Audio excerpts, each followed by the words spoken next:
Borag Thung, Earthlets, and welcome to In Orbit every Wednesday. We continue our coverage of our presence at Thought Bubble with an episode of interviews with Garth Ennis, Tom Foster, Rob Williams, and Steve Yeowell. So for the next 40 minutes or so, sit back and enjoy listening to these greats of the galaxy's greatest comic, talking about their work past and present. Now, you may or may not have noticed that we are coming up to a certain time of year when people like to indulge in food, drink, socializing, and dressing up in holiday sweaters.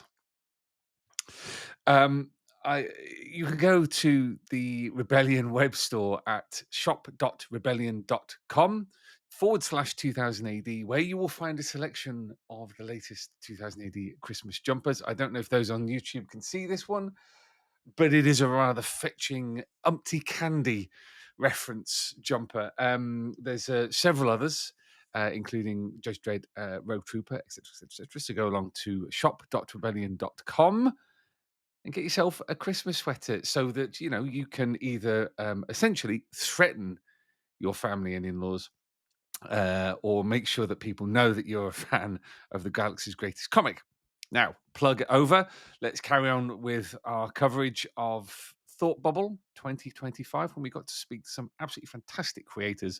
We'll be back in 7 days' time, Earthlets, to bring you more from Thought Bubble. But until then, Splendid Verthrig. Get 2000 AD now. Get 2000.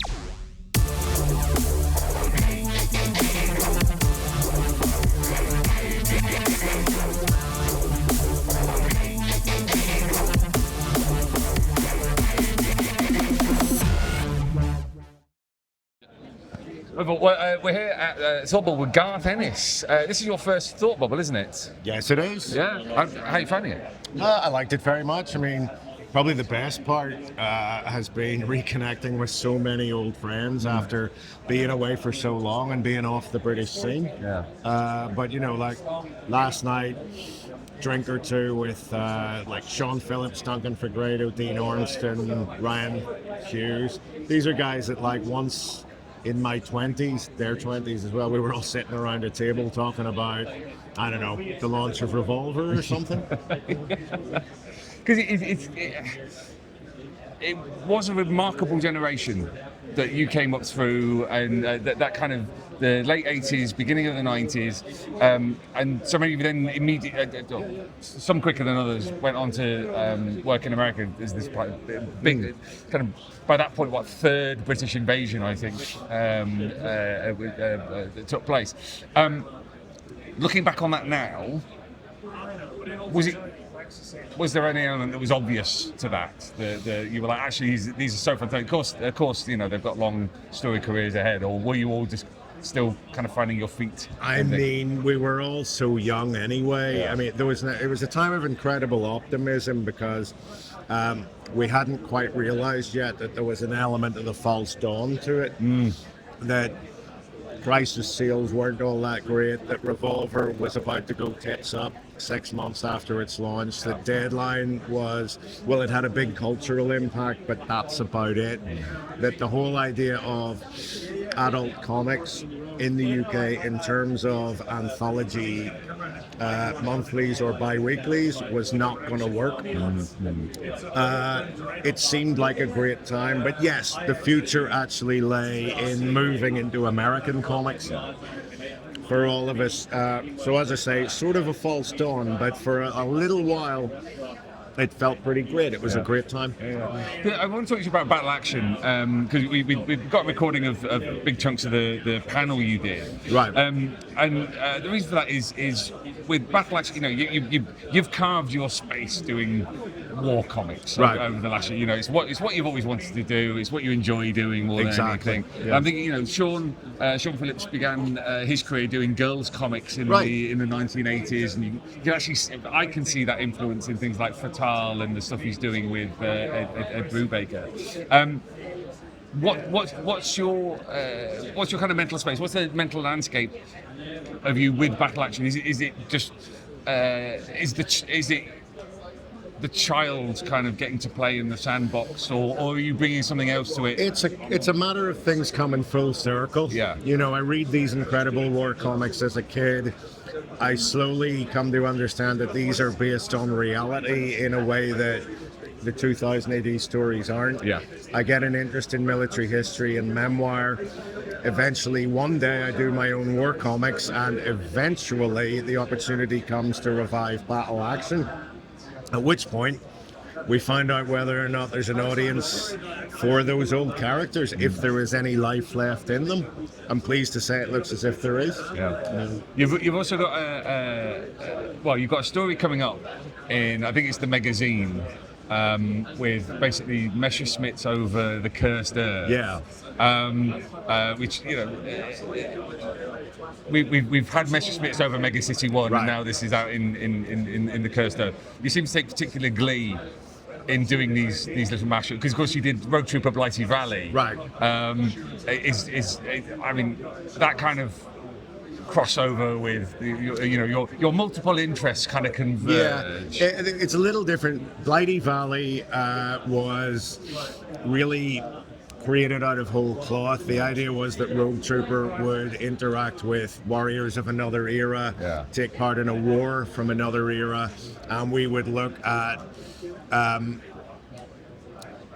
the universal nature of conflict or something. I hope I put the right inflection and the right ironic inflection in my voice. The Dread story is really a sequel of sorts to a classic Dread, a Wagner Grant Ron Smith Dread, which I remember really more for the Ian Kennedy cover than anything else. That's where the Messerschmitts over the Cursed Earth thing came from.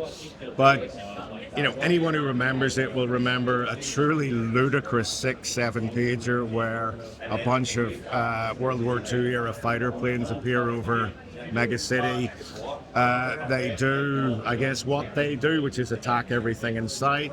You have quite a funny bit where they shoot down some old people who are backgliding. Another one crashes through a floating restaurant shaped as a giant pie. Himmel, a giant pie. It's sort of irresistible, this stuff. But it stuck in my memory in the way that a lot of Wagner and Grant's weirder ideas do. Yeah. And I thought, what if there was a seventh? What if there was one member of the squadron couldn't keep up? What if he got away? You know, he wasn't one of the ones that Dread was shooting down with a handgun and things like that. What would happen to him? Yeah. And it's just something that's been kicking about in my memory. So with Keith around, you know, to provide the visuals, and who better for something like that? Yeah. Seemed like the perfect opportunity to do it. Yeah. I mean, we've talked extensively in the past about your time on Dread, and not that you've ever said you would never do it again. I'm going to hard disagree, what is it like now going back to Dread? Well, I mean, I do it sort of coming at it from a funny angle. I mean, with the Robo Hunter and Strontium Dog little crossover 6-pagers. And this one, if you look at it, Dread is, in those stories, he's little more than a set of responses. I'm not really trying to do anything new or innovative with Dread. It's bouncing him off the other characters and situations that the humor, hopefully, and interest comes from. So I don't really relate that to my little early 90s misfire at all. I'll bring you around one day. I'm sure I will. Well, we talked about this on the panel yesterday. You know, there's the way I see it, which is of academic interest to the reader or viewer, and there's the way they see it, which is of interest to me, but ultimately neither of us is going to change the other's minds, and it doesn't matter because the whole thing's an academic conversation anyway. It's just interesting, that's all. And in terms of what you got coming up, obviously you got the story in, I think it's the Christmas magazine with the Messerschmitts. I think it's out now. Oh, is it out now? Yeah, I think so. Is it out now? Yeah, there's a copy Probably sitting over there on the... Well, there you go then. Shows what I know. So that's out now. In terms of the future, what more have you got coming for? So we've got an action special coming next April, 50 years of action. You can trot out that old Britain's most controversial comic course. returns again headline if you want. So Dredger by me and Higgins, Hellman by me and Mike Torrey, Hookjaw by Steve and Stas, and Look Out for Lefty by Rob and Paddy, which I'm quite looking forward to seeing. And then beyond that, Robo Hunter story for next year's annual. Right. And a Tharg story for the 50th anniversary. Right. And beyond that, more nebulous, but looking good for more battle action. And, I have my eye on some 2000 AD stuff that I'd like to do. Right. Fantastic. Thank There you you very go. much. Enjoy what is left of the show. Oh, cheers, pal. You too. Yeah, we'll do. Yeah. All right. Oh, that's great. And it's me, Chloe, and I'm here at Thought Bubble 2025 with Rob Williams. Thank God someone told me who I am at this point in the weekend, because it's useful. I know. Yeah. Are you slowly expiring? It is now getting to the end of the show. I expired at some point yesterday, and this is only just my essence. It's That's just about been right. hovering, haunting this part of the Thought Bubble hall. You heard it here. You can come and see the ghostly shell of Rob. Yes, come and see the ghostly shell of Rob Williams and buy my books. Yes, I mean you've got Petrolhead over here, and We got everything. Petrolhead, which is a book we did for Image. Myself and Pi Power, who's like his worked for Incredible. 2000 AD for years. He was Yeah. the graphic designer on 2000 AD, and it's a very 2000 AD-esque book. The 2000 AD should under no circumstance sue us for doing Petrolhead. And like lots of dreads, a better world, trades, and yeah, it's been fun. And a lot of people have been loving coming up and talking about Red Dragon this weekend, which I'm really surprised about. Are you just getting all the hype for it? Yeah, it's been like genuinely. I'm not just saying. It's like people. We started out with Petrolhead and with Red Dragon, I was surprised if anybody was going to actually like what we were doing, and then sort of this weekend I've been getting more nice comments about Red Dragon than anything else of late. See, that's what you said before, because we had you on a few weeks ago, and you said the same thing where it's like, didn't know if people were going to take well to this. Well, now proof's in the pudding. Well, it's a story about a journalist going to the Welsh valleys, and obviously there's a lot of call for that in comics these days. That's where the big money That's is. the hot ticket. Yeah. So we knew we were on a winner from day one, of course. But yeah, it's like you never know. And it was obviously, as we said the other day, Zenith's so beloved, and you worry about kind of going into that world, and the standard is extraordinarily high. But everyone's done a great job. Steve Yeowell's over there, and we've been chatting about it. It's been lovely. Good. I'm glad the show is going well for you. It's only a few hours left. Yes, of my life. Yeah. At the end of the show, I don't know if anyone's explained, they do a Logan's Run kind of deal where we were all sacrificed in a giant vortex. Oh, carousel. Exactly. Like, I fully believe that. I'll just go. I'll willingly just go carousel. At this point, yeah, Carousel. absolutely. But then we're all reincarnated here next year. We go, oh shit, we're back Just again. come up through the floor. Yeah, exactly. But no, it's been great. It's been really good fun. Good. Glad to hear it. Well, continue having an excellent end of the show. And Thank you very much. Thank you for talking to us again. I know, you'd be Wait. sick of having me on. So we have just done the 2000 AD Artist Talent Search panel at Thought Bubble, and I'm joined by one of the judges on that, Steve Yeowell, one of the Galaxy's greatest creators. Don't give me that expression. How did it was a difficult decision this year, wasn't it? Yeah, it was tough. The standard was really, really high. I mean, you saw us scratching our heads and and just grinding our teeth trying to come to a decision. And that's why we called you over just to switch the mics off. And I mean, we were on the verge of having two winners, frankly. But we decided to go with one, and I think it was, and that was Jock's call. Jock, it was Jock that was being really decisive in saying we've got to have one, and I think we made the right call. Yeah. Because it's one of the.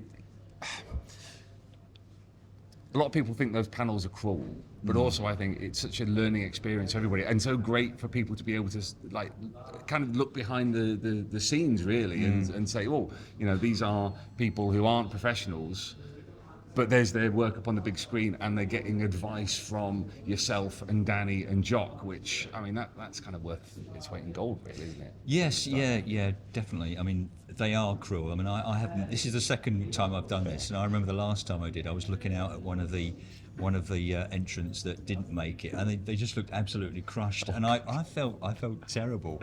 So I made a point of not looking out into the audience this time when we announced the winner. But yeah, you're right. I mean, especially from someone like Jock, who's just so articulate, and he's kind of able to sort of verbalise his what he's thinking about the artwork. I mean, I if I'm really honest, I know exactly what I'm doing and why I'm doing it when I'm drawing. When I try to describe to someone afterwards, my mind goes blank.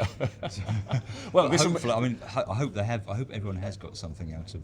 I mean, what you've just said is going to make the next bit of the conversation a little awkward, because I want to talk about your current work. Okay. But because you're working with Rob Williams and Paddy Goddard on Red Dragon, obviously as one of the co-creators on Zenith.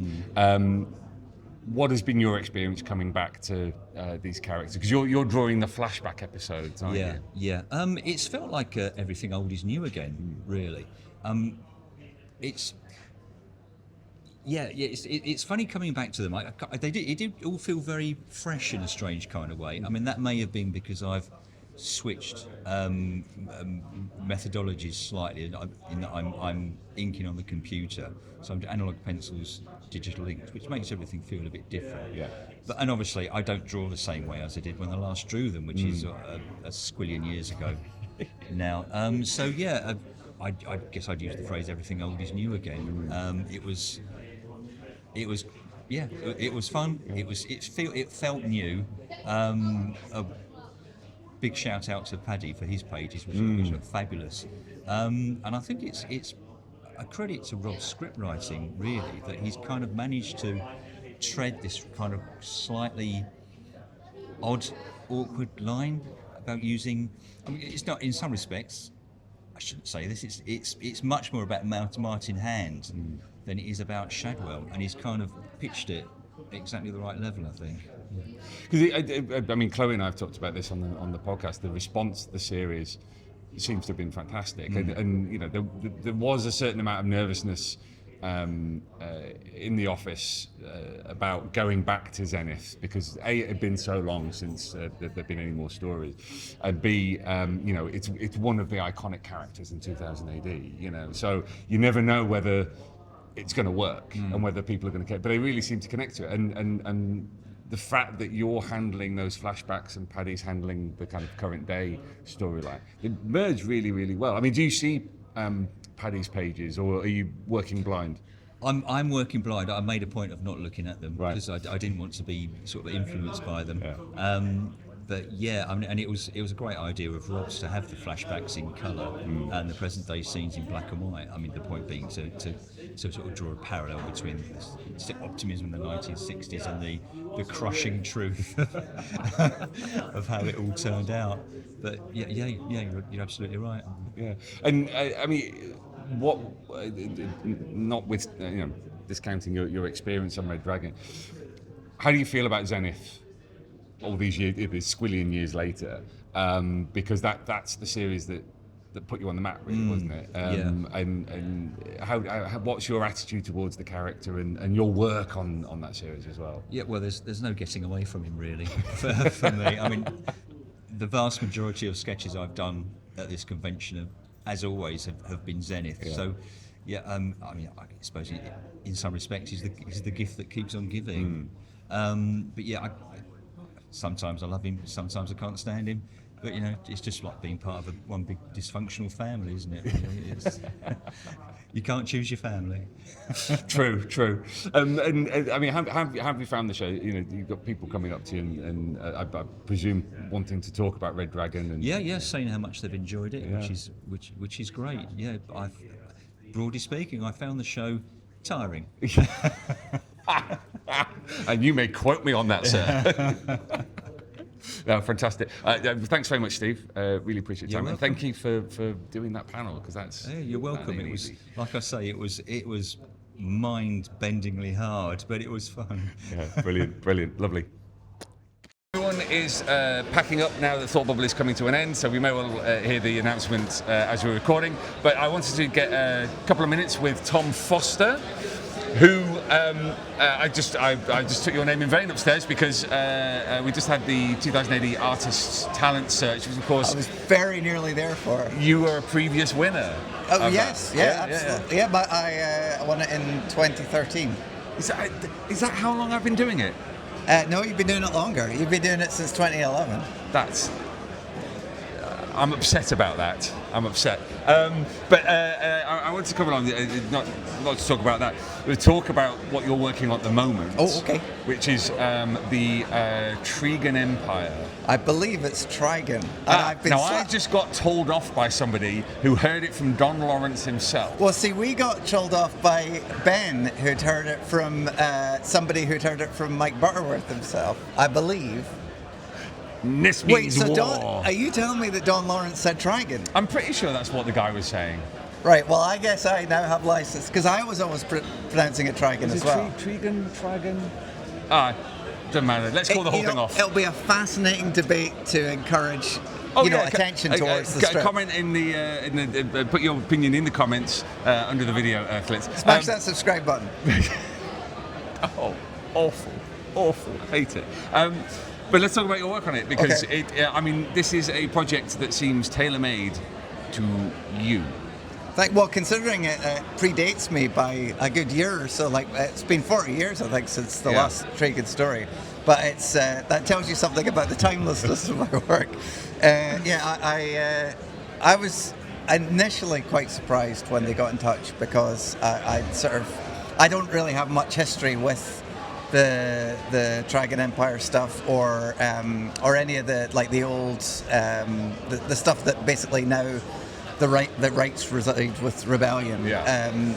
So like to get contacted for something like that was it seemed like it was out of the blue, but it felt like they kind of had their eye on me. So it was great, and we once they said it was okay to paint it the way that I wanted to paint it, and I had a nice amount of time, and I've got to say, they have been fantastic with allowing me the kind of freedom to actually let me develop and paint, get a painting style together that I'm really proud of. And like I was still kind of learning drawing, painting it, but so there's ups and downs, but I think a nice new kind of art style has come out of it, of like an art style new for me anyway. And I'm really proud of the work. Is it a case of drawing on Don, because Don Lawrence is so iconic in that era of British comics? Are you drawing on it, or are you trying to move away from it, or is it a combination of the two? I'm trying to pay attention to his eye for storytelling and his eye for kind of detail and lushness and keeping characters kind of tight and on model. But also like looking that whole look and learn sort of look, the all the kind of like looking to the future sort of technology segments and all that stuff. Back when there was a future. Yeah, exactly. And it was moderately optimistic. There's lots of nice little kind of painted bits in look and learn as well. So I wanted to kind of just capture that feel of that time period, but without anything feeling kind of dated. I just wanted like the nice things about that to come out, but still not somebody coming to it fresh as a kind of modern audience, not going like, well, that looks 100 years old, I'm not interested. And I don't know if I've been successful, but we'll find out, I guess. Because had you read the Trigon Empire before? Some of it, yeah. Right. Like there's quite a lot of it, but like I had volume 1 already, the big collection. So I had a good bit of reference material, and they sent over the other volumes for me to kind of look at. And the good thing is that like you can kind of get a sense of the design of it and which elements are kind of set in stone and which tend to kind of like change their appearance depending on the mood of the artist over the years. So I don't think I've kind of royally mucked up any of the like designs of characters or anything. But I look forward to finding out from lots of dedicated fans just what little bits I got wrong. But yeah, I'd read some. I really like the readability of it, and the kind of immersiveness of it, and the sense of kind of the fact that it sort of doesn't feel like it's in any one era, because obviously it's science fiction, but like it's kind of got a bit of ancient Rome, but a bit of like 1970s Britain and stuff as well, which is a nice little kind of melting pot to put stuff into.